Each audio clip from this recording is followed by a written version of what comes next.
prodi S1 Kebidanan. Terima kasih juga kepada Kak Putri sudah meluangkan waktunya pada sore hari ini, dan juga kami di sini akan melakukan wawancara mengenai pengalaman Kak Putri sebagai leadership di dalam pelayanan kesehatan. Tujuan kami melakukan video ini untuk menyelesaikan tugas kami di mata kuliah profesionalisme. Nah, sebelum itu Kak Putri apakah bersedia ya Kak untuk di sini? Selanjutnya Kak, saya ingin bertanya untuk nama, berarti atas nama Kak Putri ya, Putri Mary Angelin.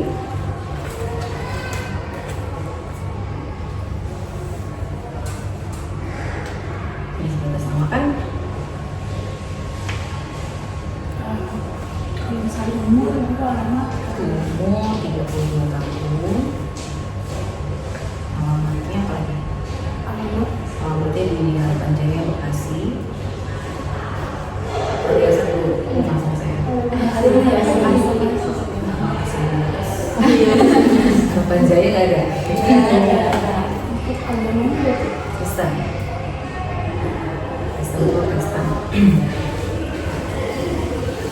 Jadi sekarang profesi ya?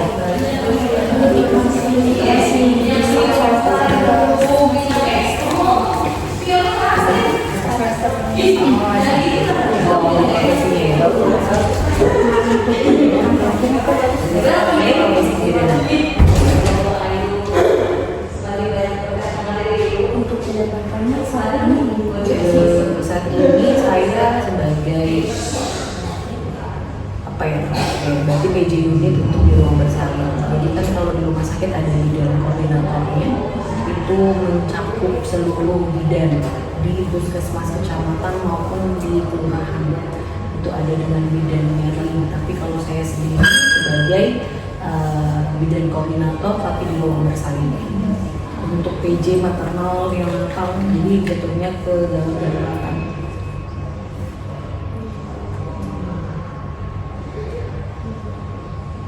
untuk nama bekerjanya? Nama bekerja saya masuk di Puskesmas Cempaka Putih dari tahun 2012, Maret 2012, dan dari start masuk sampai sekarang saya tidak pernah dipindahkan.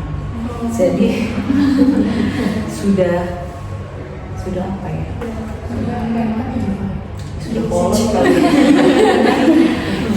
Udah lama banget. Kalau lain teman-teman kebetulan dimutasi ke beberapa unit poli lain ataupun ke pustu kelurahan, tapi dari pimpinan sendiri menurut saya untuk di ruang berkarya.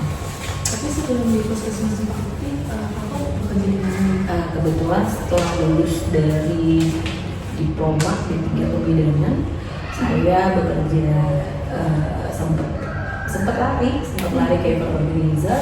Lalu saya bekerja di rumah sakit di PK Menteng. Menteng tidak terlalu lama, ada lowongan saya masuk di sini.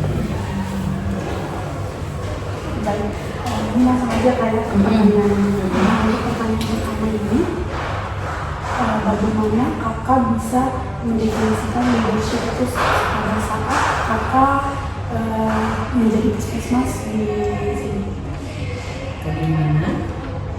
Bagaimana kakak bisa mendefinisikan leadership pada saat kakak menjadi bidan di puskesmas ini? Jadi pas leadership sendiri ya?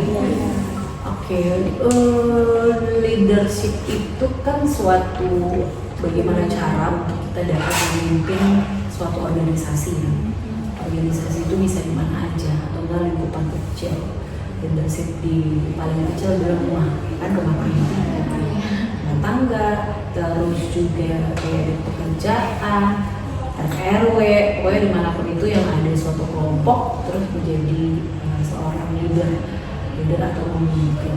Jadi kalau saya sendiri sebagai leader saat ini di ruang bersalin itu saya memang mencoba untuk memimpin tim saya juga setiap program ataupun kegiatan yang memang kita kerjakan itu boleh berjalan dengan baik seperti itu. Kakak untuk kamu calon-calon bidan itu banyak. Nah, sehubungan tadi sebenarnya pesan saya yang pertama adalah belajar. Gitu. Waktunya nggak akan bisa di rumah. Ada kesempatan belajar di kampus, belajar. Explore sebanyak-banyaknya sama para pengajar, para dosen pembimbing kalian. Apa yang kalian nggak pahami langsung ditanyakan. Gitu. Udah itu aja. Mau apa lagi? Selanjutnya berkembang dengan sendirinya. Berkembang dengan kalian nanti bisa meniti karir, berkembang dengan kemampuan kalian yang nanti sudah ada dalam diri kalian masing-masing. Ya, tapi dasarnya dari mana? Belajar. Belajar itu apa aja? Belajar mendengar, belajar membaca, gitu dong. Belajar melihat apa yang disampaikan sama guru, sama dosen, gitu kan? Jangan cuma sekadar belajar cuma enggak. Belajar dari mana? Belajar dari media. Media itu apa? Mendengar, melihat, gitu kan? Terus belajar apa lagi? Belajar mempraktekkan. Ya, intinya belajar apalagi. Nanti kalau kalian udah lulus, pasti pada bekerja dong. Gitu ya. Banyak tantangannya. Gitu. Cuma saya satu bidang itu ditempatkan di mana saja itu bisa nih. Kalian jangan takut saya nggak punya pekerjaan gitu ya. Kebetulan kita luas banget. Terkesannya hanya soal perempuan, terkesannya loh. Tapi bayangin dari start lahir bahkan ya anggaplah kita dari dalam kandungan ya, tapi kita start lahir sampai lansia loh. Sampai itu kan apa namanya menopause kan? Sampai lansia, tapi terkesannya hanya di perempuan. Sedikit nih enggak, banyak banget. Nah tinggal nanti penempatannya di mana itu bisa berjalannya waktu atau berjalannya kebutuhannya ada di mana. Tapi kalau dasarnya kalian semua tahu, udah gampang jalannya. Oh nanti di KB kamu dimobilisasi, kamu tumbuh kembang, dicatin, terus di ruang bersalin, pulih KIA. Udah semua nggak? Terus di mana lagi yang belum dapat? Ya, di polilensia itu nanti dipelajarin tuh kenapa sih keluhan-keluhan pasien kok saya ada rasa memanas di perut, saya emosional, saya apa. Masuk nggak? Masuk. Terus apalagi di NTBM, remaja, udah dapat semua bagian di satu-satu. Udah bisa deh buat klinik sendiri. Ya udah lagi. Tapi kalau nggak tahu, nah gitu kalau tahu. Pasal saya satu lagi, mengembangkan diri sebesar-besarnya, sejauh-jauhnya, tapi semua ada dasarnya. Dasar fisiologis kebidanan yang harus kalian perketat paling kalian kencengin. Nanti kalian sudah kalau masa sarjana ada kesempatan ikut profesi. Tapi kalau tidak ya udah berarti ada waktu saya harus mengembangkan diri saya sendiri. Saya D3 tahun lulus tahun 2010. Baru ngambil sarjananya itu bareng sama Bu Rina itu tahun 2023, profesi 2024. Jauh kan jaraknya? Nggak langsung gitu loh, nggak langsung. Wah enggak lah, saya kerja dulu, mau saya punya duit kali dulu. Nah, cuman itu tadi kalau adik-adik semua ini enak langsung masuk sarjana. Sarjana lebih banyak ke teori ya. Nah, tapi jangan mau disalahkan gitu loh. Bisa nggak praktek nggak ada teori? Bisa. Tapi banyak teman-teman ataupun kakak-kakak kalian yang D3 misalnya teori aja, mana dong prakteknya? Salah. Bisa berpraktek kalau ada teorinya. Makanya kan harus kencang di teori. Evidence kan? Iya. Lalu berpaku pada evidence base, itu ya penelitian dan lain sebagainya. Baca, literasinya harus banyak. Baca. Scroll TikTok boleh nggak? Tapi itu hanya ya hiburan kecil. Kalian kalau sudah baca penelitian tahu wawasannya kebuka.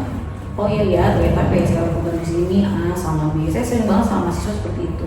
Dek, tolong baca penelitian terbaru apa, terus kalian sandingkan dengan apa yang kami lakukan di sini. Ada nggak gapnya? Kalau ada gapnya, tolong kasih tahu saya ya. Kadang saya bilang saya nggak cukup waktu untuk bisa baca itu. Oke kak, ternyata kadang-kadang ada gapnya kak. Ternyata ini baiknya di sini kak, ada gini. Oh makasih ya. Jadi kalian dari situ aja sudah ada kebermanfaatannya. Gitu ya. Males kak baca, iya sih. ya kan? Enakan tidur kan? Iya dong, enakan tidur capek kemudian gitu. Tapi ya itu tantangannya, ya belajar. Dan saya bilang belajar melihat, belajar mendengarkan juga arahan-arahan, mendengarkan cerita-cerita A, B, C sampai Z. Saya suka sering juga di teman-teman. Saya nggak pernah mendapatkan kasus tali pusat mentumbuh, gitu ya. Terus, tapi saya mendengarin senior saya, iya saya pernah nih menumbung nih tali pusat. Oke, saya ingat itu supaya kalau nanti terjadi, saya udah tahu, oh ya diagnosanya seperti ini, saya di akhirnya cepat, tindakan saya jadi cepat. Udah itu aja, sampai sekarang saya nggak pernah dapat kasus itu, tapi saya masih ingat apa yang disampaikan sama senior saya, karena dia pernah menceritakan itu. Itu belajar mendengar. Gitu. Kalau misalkan kita akhir nothing I see nothing, ya udah, akhirnya nggak apa ya, nggak dapat apa-apa. Oke, the last question kan tadi? Iya.